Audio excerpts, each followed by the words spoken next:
Hello po mga kapatid, magandang hapon po sa inyo at welcome again po sa aking channel, Brother OG De Leon po. Nandito na naman po ako para mag-share sa inyo ng aking devotion po ngayong araw na to.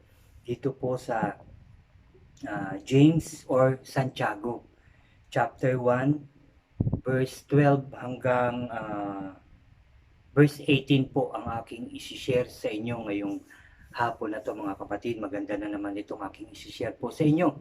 Ano po, sana dyan lang po kayo hanggang sa matapos po ang aking sharing ngayong hapon na to. Bago po tayo mag-umpisa, magaya pa rin ang dati mga kapatid, mananalangin po ulit tayo. Sige po, tayo po ay magsiyoko. Hallelujah Lord, Hallelujah Jesus, Hallelujah Holy Spirit. Aming Diyos na makapangyarihan sa lahat, maraming salamat po muli sa hapong ito. Maraming salamat sa pinagkaloob mo na naman upang kami makarinig uli, Lord, ng iyong mga salita ngayong hapon na to. Salamat sa pagkakataong ito, Father God. Nawa, Lord, ay buksan mo po ang aming mga puso't isipan upang lubusan namin maintindihan ang aming mga babasahin, aming pag-aaralan at mapapakinggan na naman ngayong hapon na to. Lord, samahan mo po ako, gabayan mo po ako sa aking sharing ngayon upang puro salita mo lamang, Lord, ang lumabas sa aking bibig, O God. Muli, Lord, inaangkin na namin ang katagumpayan ng aming gawain ngayong hapon na to, O God. Lord, pinupuri ka namin at pinasasalamatan sa tanging pangalan ng aming Panginoong Heso Kristo. Lahat po tayo ay magsabi ng Amen and Amen. At ito po ang aking channel.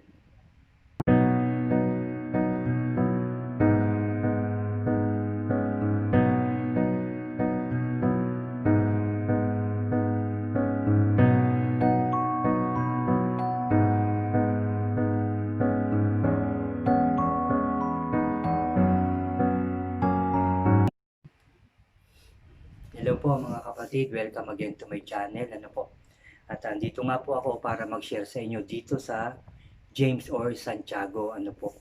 Pero bago po ako mag-umpisa, ay may sasabihin muna ako sa inyo, may i-share akong konti sa inyo, may papaliwanag akong konti at mag-i-invite din ako sa inyo doon sa mga bago sa aking channel na mag-subscribe po kayo at paki-like nyo po yung aking mga videos, ano po, yung aking mga sharing. Tapos po paki-share nyo rin ito sa inyong mga mahal sa buhay. Paki-click na rin po yung notification bell para po updated po kayo sa ibang video ko pang i-upload, ano po mga kapatid. So, ito po yung aking i-share sa inyo. Dito nga po, ulitin ko lang mga kapatid, James or Santiago, chapter 1, verse 12 hanggang verse 18 po. At may pamagat po itong ang pagsubok at ang pagtukso. Ulitin ko lang, may pamagat po itong ang pagsubok at ang pagtukso mga kapatid. May i-share lang din po ako sa inyo, no? May mga nakakapagsabi nga na hindi daw maganda ang pagpasok hanggang sa matapos ang year 2020. Ano po?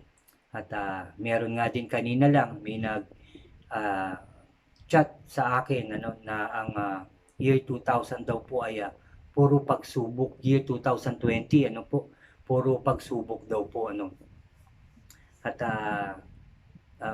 pwede po talagang yun ay masabi, pero para sa akin alam ko naman na hindi naman puro pagsubok lang simula ng pagpasok ng year 2020 ano mga kapatid hanggang ngayong matatapos ay puro pagsubok. Hindi naman po, kasi alam ko may maganda pa rin nangyari sa atin. Unang-una, tayo po ay malakas pa rin mga kapatid, tayo po ay nakakabili pa rin ng gusto natin, nakakakain ng gusto natin. Ang iba naman may mga trabaho pa rin, ano po, yung iba nasa abroad pa rin, maayos pa rin, ano po. At yung iba din, yun sinasabi, ako rin pwede ko rin sabihin ito mga kapatid, pero hindi ko po sinasabing puro pagsubok lang. Pero March 3 po ay namatay po ang aking nanay. Ano po, tapos pagkatapos niyan, a week ago lang, nag-lockdown nga po. Ano po, at ayun, sunod-sunod nag-lockdown nga po tayo, ilang buwan po tayo, di ba? Hindi makalabas, ano po, at yung iba talagang hindi makapagtrabaho, hindi makapag-business, ano po. Tapos dumating naman ang ilang buwan ay may mga nabuksan naman uli. Nakabili na uli, yung iba nakapagtrabaho, 'di ba? Yung iba pa nga po ay nakapamasyal uli, yung nakapag-gym. Ano po, marami naman din pong nangyaring maayos. Ano po, hindi po lahat ay hindi maganda ngayong 2020 sa akin po. Yun nga po, kagaya na sabi ko kanina, March 3, namatay po ang aking nanay at nag-lockdown nga po pero hindi naging hadlang po 'yun sa ating mga gagawin. Unang-una, 'di ba, nag-lockdown man pero marami nakaisip mag-online, magtinda. Hindi ba po, marami nakaisip na online na trabaho, hindi ba po? So nakatuloy-tuloy pa rin tayo para makapagtrabaho. Ako din, nag-start din ako pag lockdown po, a month ago yata, mga ganyan po, ay nakapag-start naman akong mag-YouTube, mag-share ng aking devotion. Yun naman ang naging sabihin natin dahilan para magsimula naman ako na mag-share, dahil sa tulong ng ating Diyos, binigyan niya ako ng lakas ng loob. Number one po yung lakas ng loob, sipag sa aking pag-share ng kanyang mga salita. Ano po, yun po yung magandang nangyari. Tapos natuto rin ako kahit papano magluto-luto, mag-online selling, ng mga pagkain. Ayun po, naging maayos din naman. Tapos siyempre may mga pinsan din at kaibigan na mas lalo kayong naging close kahit na online lang.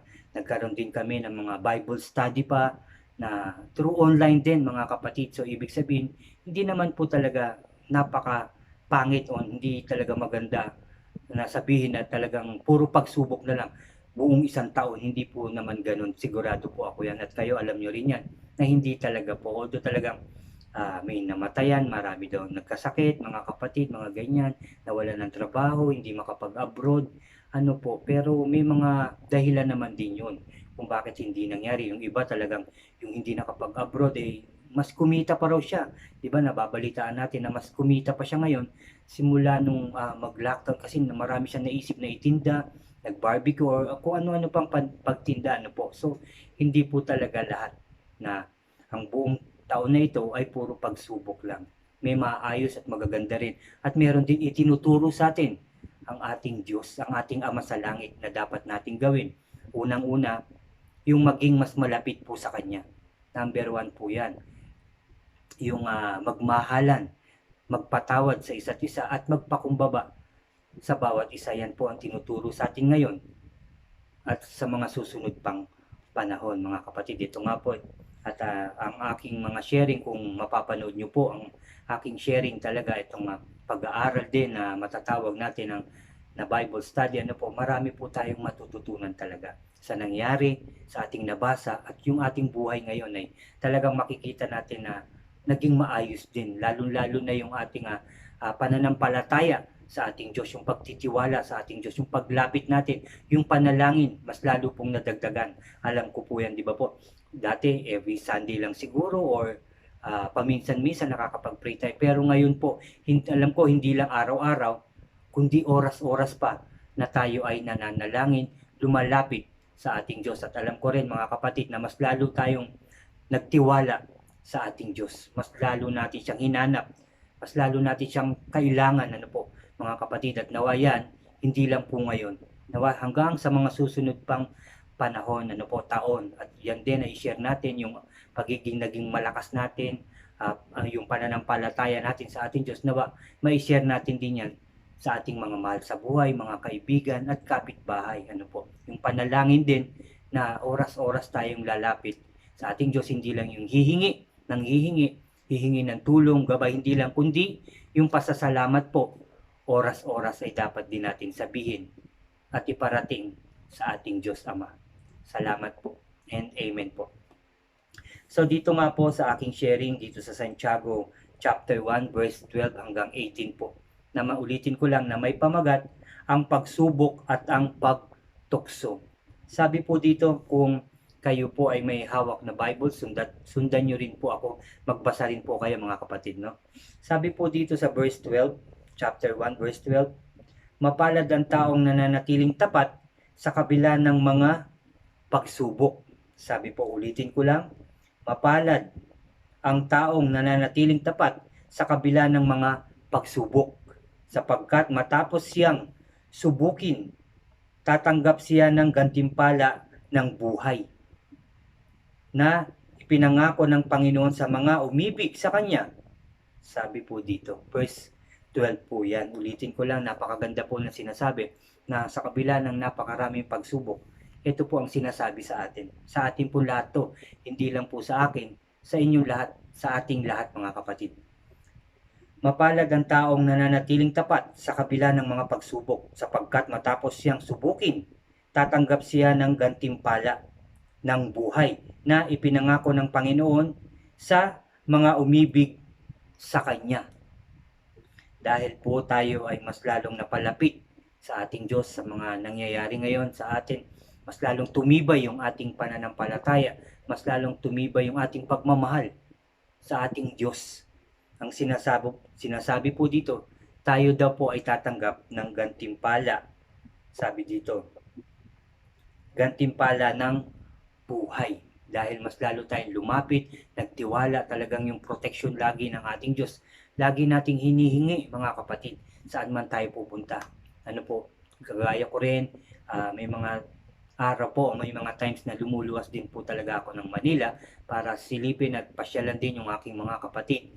At talagang yung panalangin ko po ay talagang masasabi nating sobra-sobra, no, mga kapatid, gawa ng yung bago pa lang ako umalis, pagsakay ko, ano po, pagbaba ko, pagdating ko sa tahanan, napupuntahan ko talaga nananalangin. Pagkatulog, may Bible study rin at salamat din sa ating Diyos dahil nakakapag-share ako ngayon. Pagpupunta ako sa aking mga kapatid, sama-sama po talaga kami na una nananalangin, nakikinig at nag-aaral ng salita ng Diyos. Yan po talaga ipinapasalamat ko sa ating Diyos na makapangyarihan sa lahat dahil siya po ang may kaloob nun. At sabi pa po dito, sabi sa verse ano na po tayo, verse 13.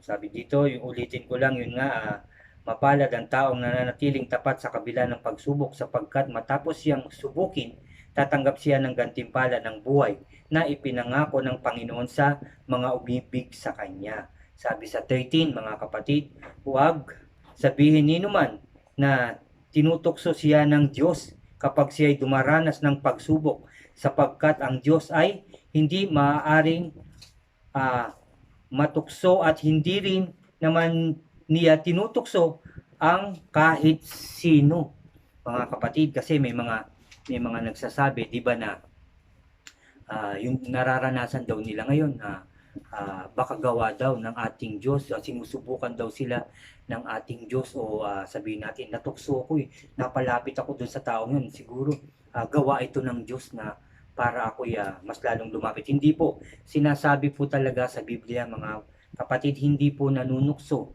ang ating Diyos. Hindi rin siya gumagawa ng ikapapahamak natin, mga kapatid, kundi tayo din po kuminsan ang nakakagawa ng pagkakamali sa ating sarili. Di ba po, kagaya ng mga ilang sharing ko sa inyo, ilang pag-aaral na nasabi ko sa inyo, tayo rin kuminsan ang may kagagawan kung bakit, halimbawa na lang mga kapatid, kung bakit tayo ay may karamdaman. Di ba po, kuminsan siguro nung mga panahon na yun, tayo sobra din na mag-alak, manigarilyo, kumain, di ba po, yung ganun, mga kung ano-ano nangyayari, di ba mga kapatid, tapos siguro yung sobra ding pagod, sige lang, trabaho dito, ipon ng pera, mga ganyan, yung sobrang pinabayaan din natin ang ating sarili. Hindi po natin yan dapat sabihin na ginawa yan sa atin ng Diyos. Tayo din po, kung bakit din tayo ngayon ay sabihin na natin may mga tao naghihirap, hindi po rin natin yan maaaring isisi sa ating Diyos. Hindi kaya tayo hindi naging masipag. Unang-una na, hindi tayo naging masipag sa pag-aaral. Hindi tayo naging masipag sa pagsunod sa ating mga magulang, mga kapatid. Yun po siguro ang mga dahilan kung bakit mahirap, kung bakit may karamdaman, kung bakit nagkaganon ang buhay. Hindi po sa Diyos tayo, o ang Diyos ang ating sinisisi, mga kapatid. Hindi po yun dapat. Ulitin ko lang, mga kapatid, itong 13, huwag sabihin ni naman na tinutukso siya ng Diyos kapag siya ay dumaranas ng pagsubok, sapagkat ang Diyos ay hindi maaaring matukso at hindi rin naman niya tinutukso ang kahit sino. No, mga kapatid, yun po ang totoo, hindi po.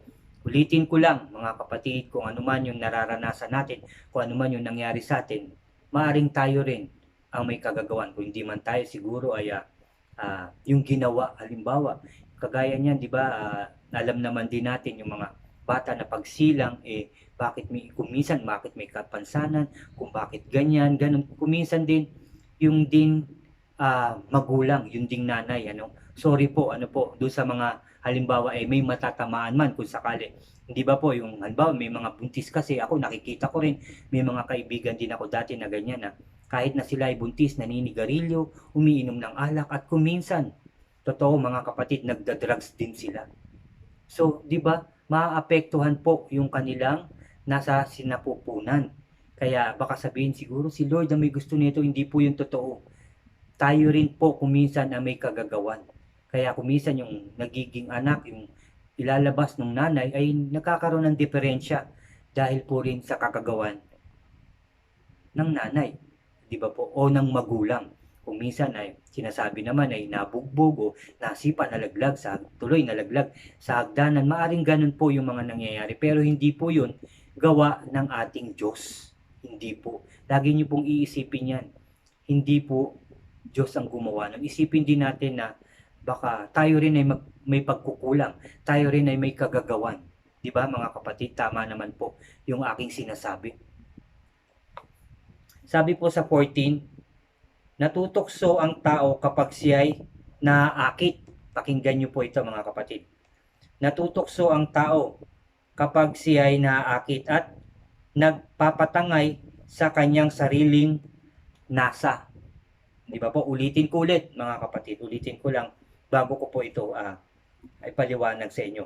Kapag ang ulitin ko lang, 14 po pala, natutokso ang tao kapag siya'y naaakit at nagpapatangay sa kanyang sariling nasa. Sinasabi, natokso. Halimbawa, parehas may asawa, halimbawa, natokso sa isa't isa, natokso siya sa iba. Halimbawa, lalaki natokso sa ibang babae na may asawa. Ano po ang sasabihin nyo? Sino na naman ang may kagagawan nun? Di ba po? Yung tao din na yun. Dahil natokso siya, nagpadala siya, natangay siya sa nasa ng, tama po, ng laman. Kaya nagkagusto siya ron, umibig siya. Nasira ang pamilya, sabihin, siguro, gawa ito ni Lord kasi salbahe ako o may nagawa akong kasalanan o may pagkakamali ako. Hindi po, di ba? Dahil ikaw ang nagkagusto, nagpatangay ka. At yung ding babae nga nagkagusto rin sa may asawa, ganun din naman yun, vice versa mga kapatid. Nagkagusto rin siya, nagpatangay din siya dahil sa nasa ng laman. Then, pagdating naman sa mga kagamitan, kuminsan sinasabi rin mga kapatid, naririnig ko rin minsan ito, may cellphone na may dumating na bago, napabili. Sabi niya, nagkagastos tuloy ako. Sino kaya ang kanyang sinisisi? Di ba siya rin dahil naakit siya, nagpadala siya sa kagustuhan niya. At kung ano-ano pang mga bagay, marami pa yan kung iisa-isahin natin. Mga kapatid, hindi tayo matatapos dito. So, ibig sabihin lang, maging matatag po tayo. No? Huwag tayong magpatukso sa gawa ng kalaban, mga kapatid. Kaya nga sabi ko, lagi tayong manalangin, lagi tayong humingi ng gabay at proteksyon sa ating Diyos Ama para tagumpayan natin ang gawa ng kaaway. Hindi tayo matalo, hindi manalo yung nasa ng laman na sinasabi. Mga kapatid, panalangin po, pagtitiwala, pananampalataya ang kailangan natin, mga kapatid. At yung totoong paglapit natin sa ating Diyos, yung talagang pag humingi tayo ng gabay ng protection, talagang i-receive na natin, ang kinina natin ang katagumpayan na yun dahil gagabayan tayo ng ating Diyos. Ganun po yun. At sabi sa 15, kapag ang nasa ay tumubo at nag-ugat sa kanyang puso, magbubunga ito ng pagkakasala. Kapag ang kasalanan ay lumala, ito'y humahantong sa kamatayan. Mga kapatid, ulitin ko lang, verse 15, mga kapatid, sabi po dito, kapag ang nasa ay tumubo at nag-ugat sa kanyang puso, magbubunga ito ng pagkakasala. Di ba po? Tama naman po yun eh. Kasi yun na talagang iniisip natin, yung nasa at nagkaroon na ng ugat. Yun na lagi ang ating nagagawa dahil nasisiyahan tayo, nagagalak tayo, nasasarapan. Sabi nga, mga kapatid, dun sa nasa, dun sa kagustuhan natin, patuloy na natin gagawin. Tutubo na po yun, mamumunga na po yun, mga kapatid, ng pagkakasala. Di ba? Yung gusto ko yan, palaging ganyan.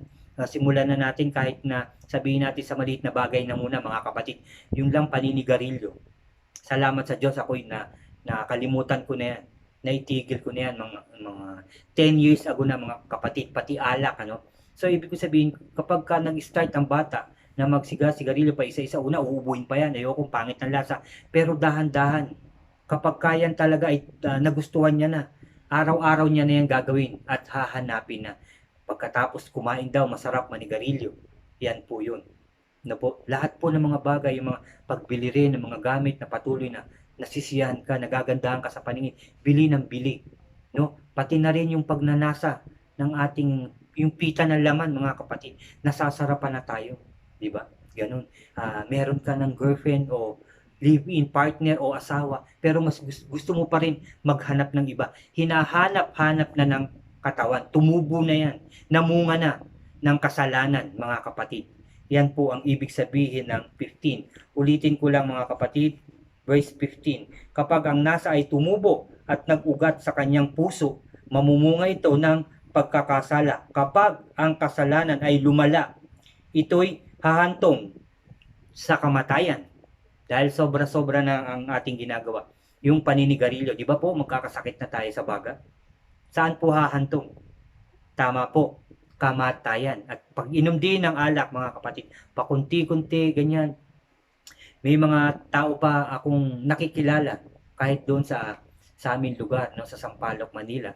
May mga kaibigan ako rong kakilala na hindi na raw po sila makatulog kapag walang alak. At ito pa, mga kapatid, ang kanyang iniinom pa o yung ibang nakikita ko, na talaga yung tinatawag nila na silver na inumin. Yung gin, mga kapatid, biro nyo, isang boteng gin pampaantok mo everyday. O hindi ko alam kung isa lang ba yan o tapos yung iba naman, nakakita ko pampaantok daw na yung binibiling kabayo na sinasabi na malaki. Iniinom yan, 3, 4, 5 na pampatulog, mga kapatid, araw-araw. Sa tingin nyo ba makakabuti yun sa kanyang katawan? Hindi po, mga kapatid, hindi po. Lahat po na sobra, kahit yung pagkain natin ng sobra-sobra, kagaya rin ng pag-aaral dati, ng sharing ko dati, at lagi ko rin inuulit yung pagkain ng sobra ay nakakasama din. Yung pinapabayaan na, sige, kain lang, mataba dito, kain lang, balat ng manok o kung ano-ano man. Diba? Yung mga gano'n na prito sa sobrang mantika, kain lang ng kain, sobrang kanin, mga kapatid, sobrang soft drinks. Diba po, yan po ay humahantong sa kamatayan pag sobra na po. Yun po ang ibig sabihin ng verse 15, mga kapatid, yung sobra. Ulitin ko lang, mga kapatid. Sabi po dito kapag sa 15 po, kapag ang nasa ay tumubo at nag-ugat sa kanyang puso, magbubunga ito ng pagkakasala. Kapag ang kasalanan ay lumala na, tuloy-tuloy ng ginawa, mga kapatid, ito'y hahantong sa kamatayan. Kamatayan na po ang pupuntahan ng yun. 16. Huwag kayong padaya, mga kapatid kong minamahal. Huwag tayo magpadaya. Porke tayo ay nasasarapan sa ating ginagawa. Ang sarap magyosi bago pagkatapos kumain. 1, 2, hindi ba, mga kapatid? 3 na kuminsan. Napasarap ka na, napakwento ka na. Sunod-sunod na, marami na. Nadadaya na po tayo dahil nasasarapan tayo. Dahil talaga nasa isip na natin, mga kapatid, talaga na naiisip na natin, na nararamdaman na natin na ang sarap manigarilyo pagkatapos kumain. Mga kapatid, ito pa, yung pag-inom din, mga kapatid. Ang sarap matulog pag nakakainom. Di ba po? Hindi na natin napapansin, nadadaya na tayo. Dahil puro sarap na lang. Puro sarap na lang ang ating naiisip. Yung laman na lang, yung nasa ng laman na lang ang ating naiisip. Di ba po? Natutuwa tayo sa mga bagay na mga nabubulok, naluluma, nawawala, mga kapatid. Patuloy, ganda, marami ako niyan na collection, mga ganyan. Di ba, mga kapatid? Nadadaya na po tayo. O kung sasabihin nyo, ano naman ang yung pakialam? Marami akong pagbili. Okay? Sorry at pasensya na. Di ba? Pero yun po ay nasa ng laman na sinasabi sa Biblia. Nasa na po yun. So, wag po tayo magpadaya, kagaya po dito. Sa verse 16, ulitin ko lang, huwag kayong padaya mga kapatid kong minamahal. Huwag po tayong magpadaya. Kalaban po ang nandadaya sa atin, mga kapatid. Sa sobrang pandadaya niya, humahantong na yon. Una, magkakasakit at mamamatay. No? Yung mga pandarayang ginagawa natin, kumikita ako, nadadaya ko sila. Kumikita ako ng mas malaki, mas marami akong nagiging pera. Pandaraya, mga kapatid, di ba? Kasama na yun. Nadadaya natin ang kapwa natin. Nadadaya tayo. Di ba, mga kapatid? Yun na rin yun. Lahat na ng bagay. Pati na panluloko ng kapwa, natutuwa ka na dahil nakaisa ka. Galing ko, di ba? Nakaisa, naisahan ko siya. Pero mga kapatid, nadadaya na po tayo ng kalaban. Nagiging maayos na sa atin. Nagiging maganda na yung mga ganong klaseng nagagawa natin, paninigarilyo, pagtapos kumain, bago gusto makatulog dahil sa alak, yung iba naman sleeping pills, inom dito, inom dun, nadadaya na tayo, akala natin maganda, dahil nasasarapan yung katawan lupa natin, mga kapatid, nadadaya po tayo. Hahantong yan, mga kapatid, sa kamatayan. Mag-isip-isip po tayo. Ayusin po natin ang lahat, mga kapatid. Ayusin po natin. Sa tulong ng ating Diyos, tayo manalangin, humingi ng gabay, ng proteksyon. Turuan nawa niya tayo, linisin niya ang ating puso't isipan upang mapagtagumpayan natin lahat ng pandaraya na ginagawa ng kalaban, mga kapatid.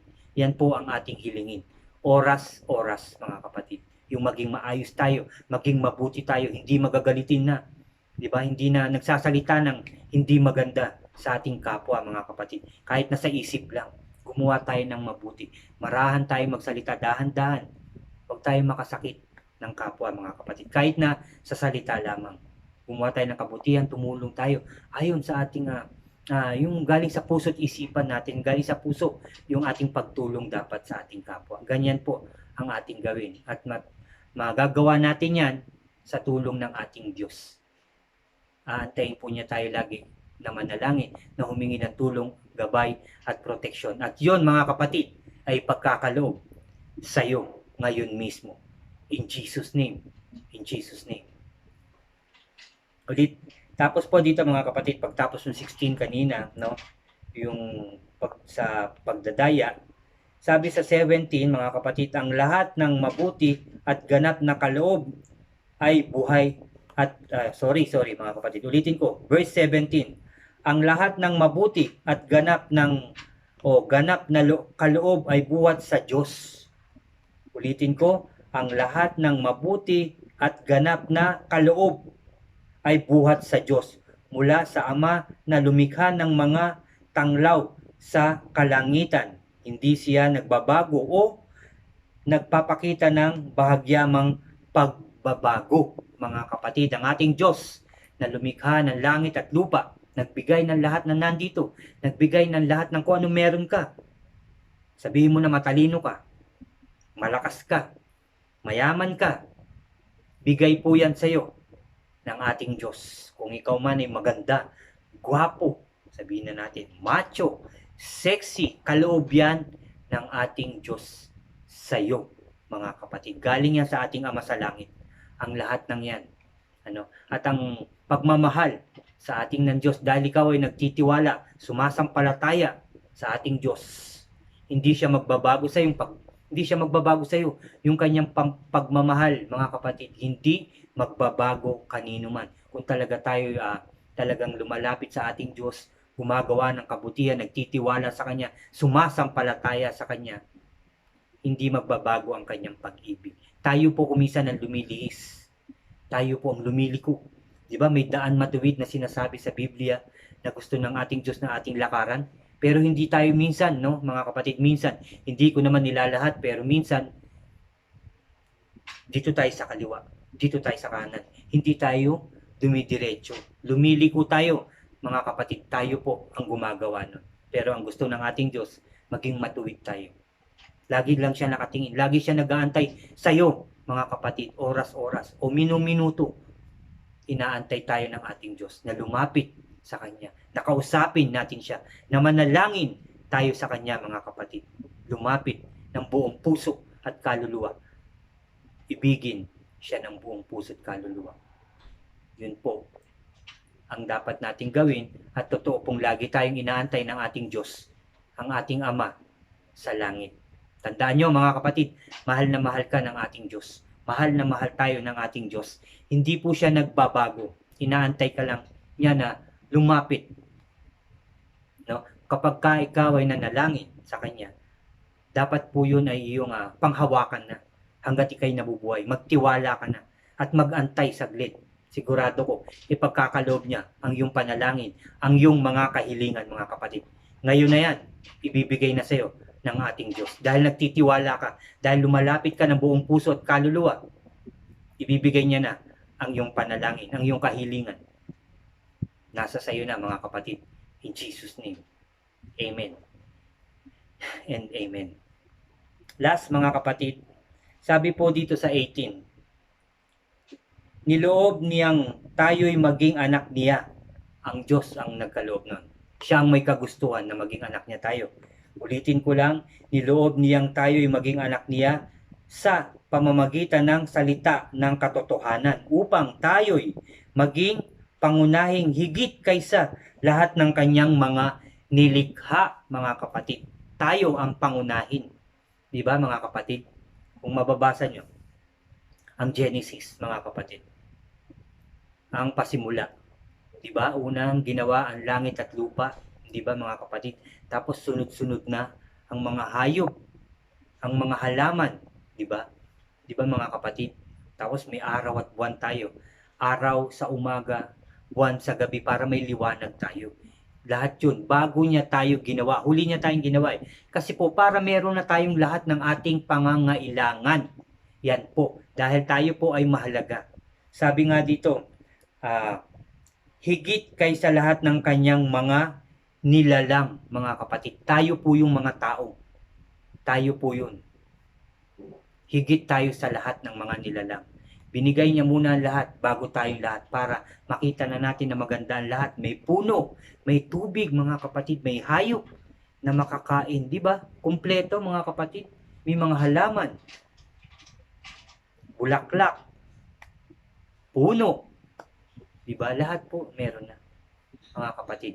Kinumpleto ng ating Ama sa langit yun bago niya tayo likhain. Bago niya tayo bigyang buhay. Diba po? Yun po ang totoo, mga kapatid. Napakaganda po ng ating pinag-aralan. No? Babasahin ko lang po ng buo uli, mga kapatid. Chapter 1 ng Santiago, verse 12 hanggang 18. May pamagat na ang pagsubok at ang pagtukso. Mapalad ang taong nananatiling tapat sa kabila ng mga pagsubok, sapagkat matapos siyang subukin, tatanggap siya ng gantimpala ng buhay na ipinangako ng Panginoon sa mga umiibig sa Kanya.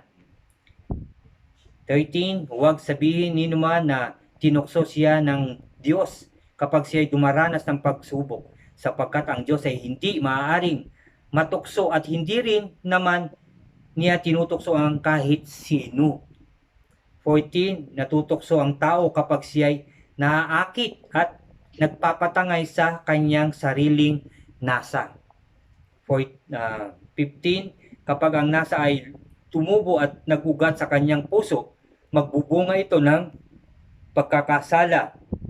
Kapag ang kasalanan ay lumala, ito'y hahantong sa kamatayan, mga kapatid.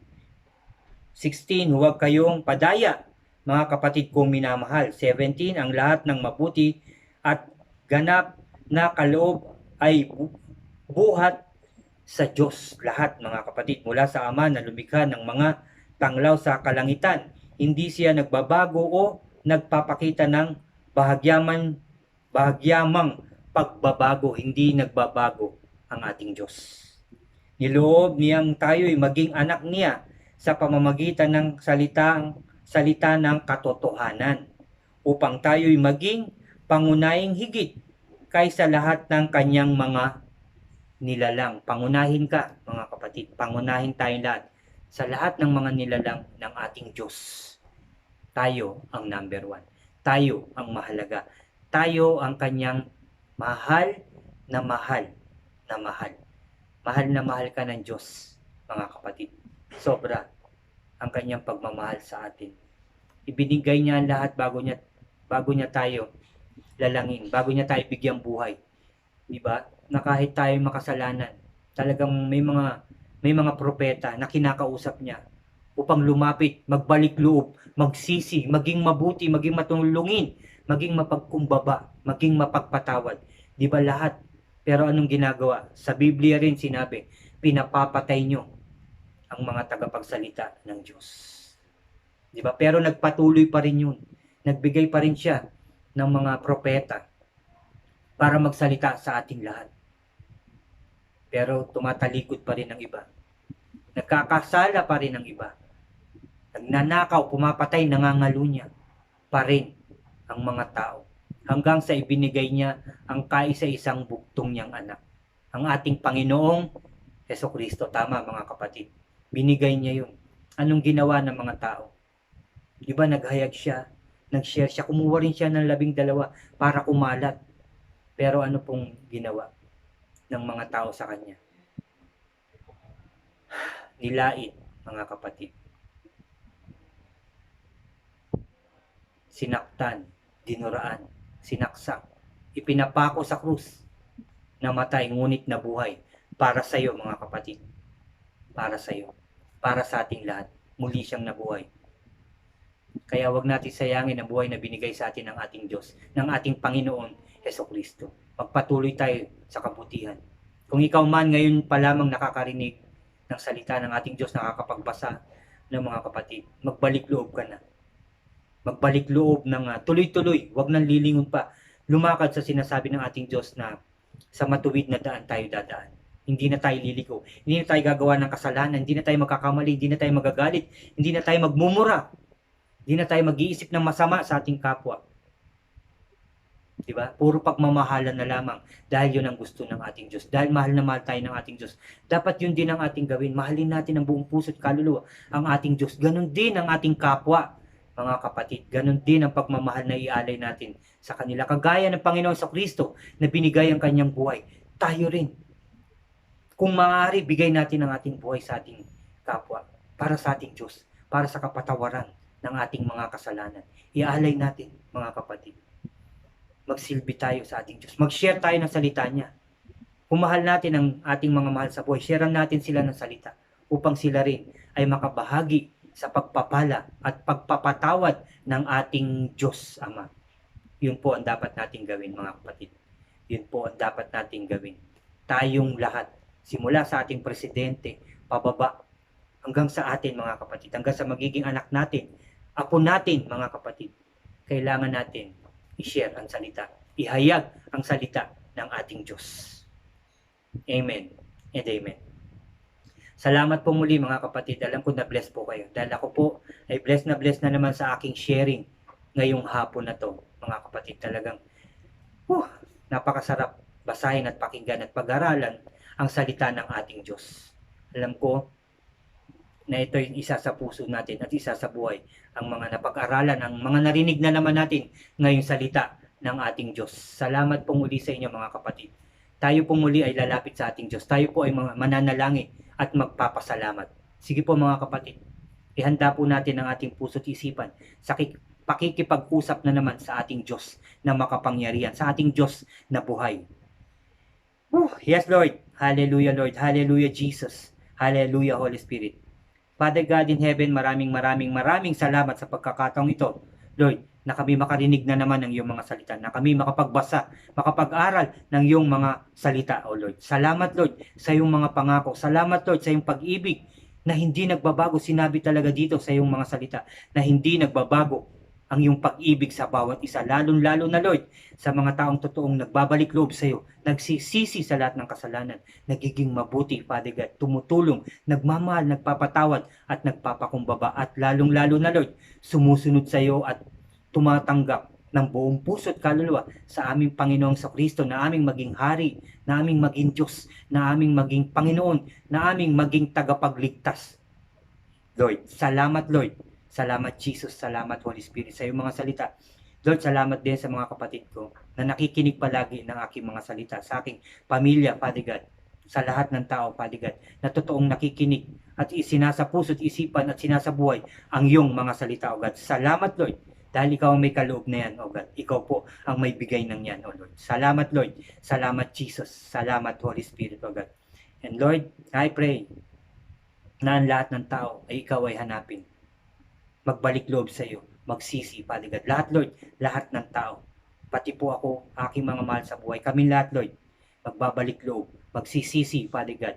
At maglilingkod sa iyo ng buong puso at kaluluwa, Father God. At isa sa buhay, isa sa puso, lagi ang iyong mga makapangyarihang salita, O Diyos. Thank you sa pagkakataong yan. Ikaw ang may bigay nito. Ikaw ang may kagustuhan nito. Ikaw ang may kaloob nito, O Diyos. Salamat, Lord. Salamat, Jesus. Salamat, Holy Spirit, O God. And I pray, Lord, I speak blessings sa lahat ng aking mga kapatid sa pananampalataya, sa aking mga mahal sa buhay, sa aming mga mahal sa buhay, sa lahat ng tao na pagpalain mo kami, Father God. Ang mga may sakit ay yung pagalingin, O God. Anumang klaseng karamdaman yan, dahil walang imposible sa iyo, Lord, kaya mo yung pagalingin. Ang mga taong nagugutom at naghihirap, pakakainin mo muli, Lord. Ang mga walang trabaho, bibigyan mo ng trabaho. Didinggin mo ang lahat ng panalangin. Ang mga mag-abroad na, Lord, sila rin ay muling makakaalis upang makapagtrabaho ng makaayos at makatulong sa kanilang mga mahal sa buhay. Tutulungan mo kami, Lord, at ibibigay ang aming panalangin sa ampu ng aming mga presidente sa aming bansa. Mga kasamahan niya sa pamahalaan, pamilya nila, Father God, scientist, doktor, pulis, sundalo. Lord, lahat po yan, iyong gagabayan, poproteksyonan, Lord, at pagtatagumpayin sa iyong pangalan, Father God.